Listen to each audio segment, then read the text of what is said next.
Hello guide, आप कैसे हैं। हम आशा करते हैं आप अच्छे हैं, सकुशल हैं, सानंद में हैं।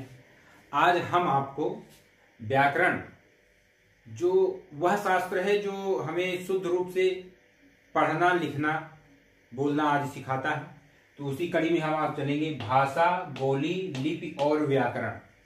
तो सबसे पहले हम जानते हैं भाषा क्या है। आइए,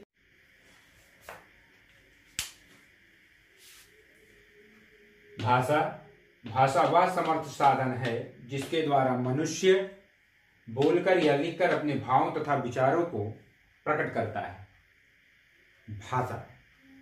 भाषा दो प्रकार की होती है, लिखित भाषा और मौखिक भाषा।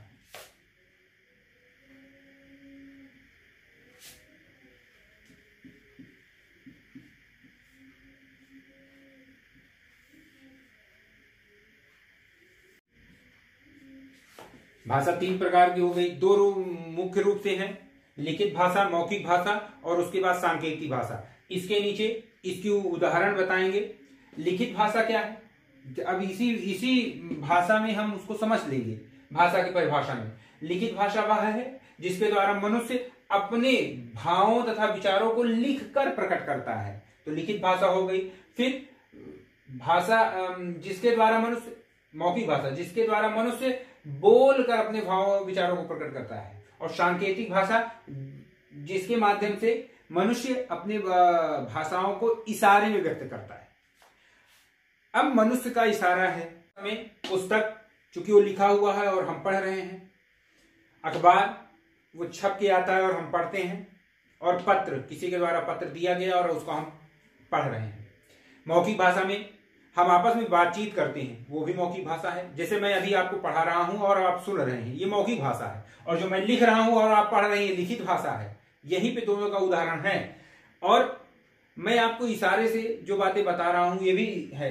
तो यहाँ मौखिक भाषा में हम टीवी लगा लेते हैं, फिल्म इत्यादि नाटक और समाचार देखते हैं, तो उसको सुनते भी हैं, तो वो मौखिक भाषा का उदाहरण हो गया। रेडियो, जो हम कुछ उससे सुन सकते हैं, देखते हैं, और मोबाइल हम संचार सेवा से बात करते हैं, वो भी भाषा का, मौखिक भाषा का उदाहरण है। सांकेतिक भाषा में आते हैं ट्रेन का सिग्नल और ट्रैफिक लाइट्स। इससे बड़ा उदाहरण सांकेतिक भाषा का नहीं मिलने वाला है। उसके बाद हम लोग चलते हैं अब आपस में। अब बात आती है बोली की।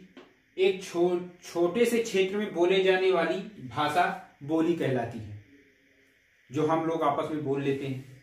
अब शहरों में है तो हम लोग प्रायः किताब की बोली, जिसको हम खड़ी बोली कहते हैं, का प्रयोग करते हैं। हम ग्रामीण क्षेत्रों में चले जाएं, ग्रामीण अंचल में, तो वहां की स्थानीय बोलियों को हम सुनते हैं, स्वीकार कर लेते हैं। हमारे तुलसीदास जी रामचरितमानस अवधी भाषा में लिखे, उसी के से संबंधित होती है एक उपभाषा। अगर कोई साहित्यकार किसी बोली में साहित्य की रचना करने लगे और वह साहित्य की रचना एक क्षेत्र से उसका विस्तार बढ़ता चला जाए और वह विस्तृत होती जाए, उसका क्षेत्र व्यापक हो जाए, तो वह बोली ना होकर के उपभाषा कहलाती है। जैसे कि हमारे पूरे उत्तर भारत में, हालांकि संपूर्ण भारत की हम बात करते हैं, तो रामचरितमानस का वर्णन, गोस्वामी तुलसीदास की रामचरितमानस का वर्णन होता है। लेकिन यहाँ पे हम देखें तो उत्तर भारत में प्रायः जो हमारे 10 राज्य हैं, उन 10 राज्यों में अवधी भाषा जो पहले बोली थी एक क्षेत्र विशेष की, और रामचरितमानस के कारण वह दूर दूर तक फैलती चली गई, तो ऐसी भाषा आ गई। तो वो भाषा हमारी उपभाषाओं में है, और ये उपभाषाएं हमारी 5 हैं, और उपभाषा 5 हैं और उनके क्षेत्र अलग अलग हैं। आइए हम लोग उसको देखते हैं कि वो कौन से उपभाषाएं हैं और कौन कौन से क्षेत्र हैं और उनसे संबंधित राज्य कौन कौन से हैं। उपभाषा में देखिए, क्रम संख्या उपभाषा, बोलियां, क्षेत्र हमने इन 3 भागों में बांटा है। नंबर 1 पे आता है राजस्थानी। राजस्थानी में मारवाड़ी, जयपुरी, मेवाती और मालवी, इनका जो क्षेत्र है, जैसा कि यहाँ भाषा से ही उपभाषा से पता चलता है राजस्थानी, तो इनका क्षेत्र राजस्थान है। उसके बाद पश्चिमी हिंदी। पश्चिमी हिंदी खड़ी बोली, जिसको हम कौरवी हिंदी भी कहते हैं। बांगरू, जिसको हम हरियाणवी भी कहते हैं। ब्रज भाषा, जो हमारे उत्तर प्रदेश के इधर मथुरा, वृंदावन और आदि क्षेत्रों में बोली जाती है। बुंदेली, बुंदेलखंड के इलाके में, इधर बांदा और चित्रकूट आदि के क्षेत्रों में, झांसी का जो पूरा क्षेत्र है, झांसी पूरा मंडल का, वो पूरा बुंदेली में आता है। कन्नौज जनपद है, उसके इर्द गिर्द की भाषा को। तो ये हरियाणा और उत्तर प्रदेश में जो हमारी खड़ी बोली का क्षेत्र है वो मेरठ के आसपास का क्षेत्र है। और हरियाणा का जो क्षेत्र है वो हरियाणा का क्षेत्र फरीदाबाद है। मेरठ, सहारनपुर, फरीदाबाद आदि क्षेत्रों में खड़ी बोली, बांगरू। उसके बाद जो हरियाणा का अन्य क्षेत्र है पूरे हरियाणवी, इसको हरियाणवी कहते हैं। ब्रजभाषा बुंदेली और कन्नौजी उत्तर प्रदेश से संबंधित है। फिर पूर्वी हिंदी, अवधी, बघेली, छत्तीसगढ़ी। अवधी भाषा जो हमारे उत्तर प्रदेश के अयोध्या, पहले जो फैजाबाद था अब अयोध्या है, अयोध्या मंडल में जो जनपद हैं वो, और गोंडा और इधर प्रतापगढ़ और कुछ हिस्से में लखनऊ के अवधी भाषा क्षेत्र है। बघेली जो ये हमारे मध्य प्रदेश में है, और छत्तीसगढ़ी छत्तीसगढ़ की बोली। बिहारी हिंदी में भोजपुरी, मगही, मैथिली। बिहारी हिंदी से पता चल रहा है ये बिहार और उत्तर प्रदेश, क्योंकि भोजपुरी उत्तर प्रदेश के पूर्वांचल एरिया में बोली जाने वाली भाषाएं हैं। मगही मैथिली, मगध से मगही और मिथिला से मैथिली भाषा का जन्म होता है जो बिहार में है। फिर पहाड़ी हिंदी आती है, कुमाऊनी और गढ़वाली। तो गढ़वाल हमारा मंडल था जो पहले उत्तर प्रदेश में था, लेकिन उत्तराखंड बनने के बाद सन 2001 में विभाजित हो गया, तो अब उत्तराखंड में हो गया। तो गढ़वाली उत्तराखंड, कुमाऊनी हिमाचल प्रदेश से पड़ता है। ये हमारी उपभाषाएं हैं। इसके बाद भाषा, तो ये सारी उपभाषाओं को मिला दो तो एक भाषा तैयार होती है जिसको हम हिंदी के रूप में जानते हैं। हमारी भाषा हो गई, बोली हो गई। अब हम चलते हैं लिपि की ओर। अब बात आती है लिपि की। मौखिक ध्वनियों को लिखित रूप में अंकित माने लिखने करने के लिए निश्चित किए गए चिन्ह लिपि कहलाते हैं। अब वो चिन्ह कौन से हैं? एक मन में एक प्रश्न तो उठता होगा ना कि वो चिन्ह आखिर हैं कौन? तो वो चिन्ह वही हैं जो हम वर्णमाला में छोटा आ से लेकर के अ से लेकर और ज्ञान तक लिखते हैं, वो वही चिन्ह है। और उन्हीं चिन्हों को एक विशेष चिन्ह में जब हम लिख देते हैं तो वो मात्राएं कहलाती हैं। खासकर से जो हमारे स्वर हैं उनको भी अलग अलग, बाद में हम वर्णमाला में चलेंगे तो उसको विस्तार रूप से बताएंगे। लेकिन हमारी बात केवल लिपि में वो जो लिखित रूप में अंकित करना था, इसके संदर्भ में बताएं कि जो हमारा आ से लेके ज्ञा तक है अक्षर वर्ण, वो लिपि है। अंग्रेजी में ए से लेके जेड तक है।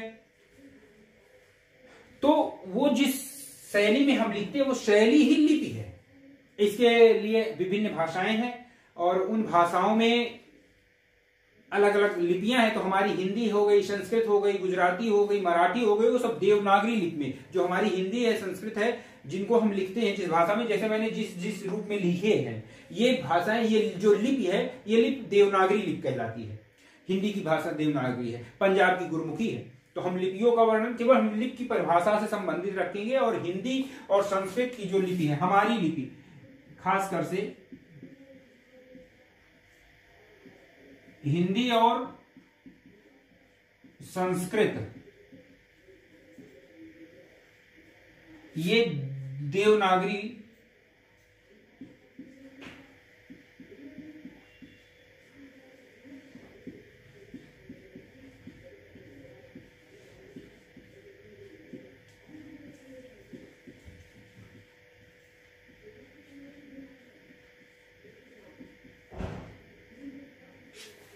हिंदी और संस्कृत हमने बताया। गुजराती और मराठी भी, उसकी भी लिपि देवनागरी है। लेकिन हम बात केवल अपने विषय हिंदी की करते हैं, क्योंकि हिंदी का जन्म संस्कृत से हुआ है। और संस्कृत तो कहते ही है कि समस्त भारतीय भाषाओं की जननी है संस्कृत। तो हिंदी और संस्कृत की जो ये लिपि है वो देवनागरी लिपि है, जो आ से ज्ञा के बीच आती है। अब इसके बाद हम चलते हैं व्याकरण। व्याकरण वह शास्त्र है जो किसी भाषा के शुद्ध रूप एवं शुद्ध प्रयोग का ज्ञान कराता है। इसके 4 अंग होते हैं: वर्ण विचार, शब्द विचार, पद विचार और वाक्य विचार। इसको हम और सरल भाषा में कह सकते हैं कि व्याकरण वह शास्त्र है जिसके द्वारा हम किसी भी भाषा को, मैंने क्यों कहा किसी भी भाषा, किस लिए कहा कि वह भाषा हिंदी भी हो सकती है, वह भाषा संस्कृत भी हो सकती है, वह भाषा अंग्रेजी भी हो सकती है, वह भाषा उर्दू भी हो सकती है, वह भाषा गुजराती, मराठी, कन्नड़, तमिल, तेलुगु कुछ भी हो सकता है। किसी भी भाषा, मैं चूंकि व्याकरण की भाषा बता रहा हूं, किसी विषय की भाषा नहीं बता रहा हूं। तो व्याकरण वह शास्त्र है जिसके द्वारा हम किसी भी भाषा को शुद्ध रूप से लिखना, बोलना, पढ़ना आदि सीखते हैं। शुद्ध रूप से तो इसके 4 अंग हैं, वर्ण विचार, शब्द विचार, पद विचार और वाक्य विचार। प्रिय जो हमारे सभी लोग जुड़े हुए हैं हमसे, उनसे मेरा अनुरोध है कि इनको हम क्रमशः दूसरे वीडियो में लेके चलेंगे। तब तक के लिए नमस्कार। लेकिन हमारे इस चैनल को, जो मैं अपने स्वयं नाम से चलाता हूं, अंजनी कुमार शुक्ला के नाम से, उसको सब्सक्राइब जरूर करें ताकि अन्य छात्रों को भी पढ़ने में आसानी हो। और यूपी बोर्ड परीक्षाएं आ रही हैं, तो जो आपके काव्य का है, संस्कृत का है, उसका पाठ कक्षा 9, 10, 11, 12 में इस अंजनी कुमार शुक्ला की यूट्यूब चैनल में मिल जाएगा। आप स्वस्थ रहें, आनंद रहें।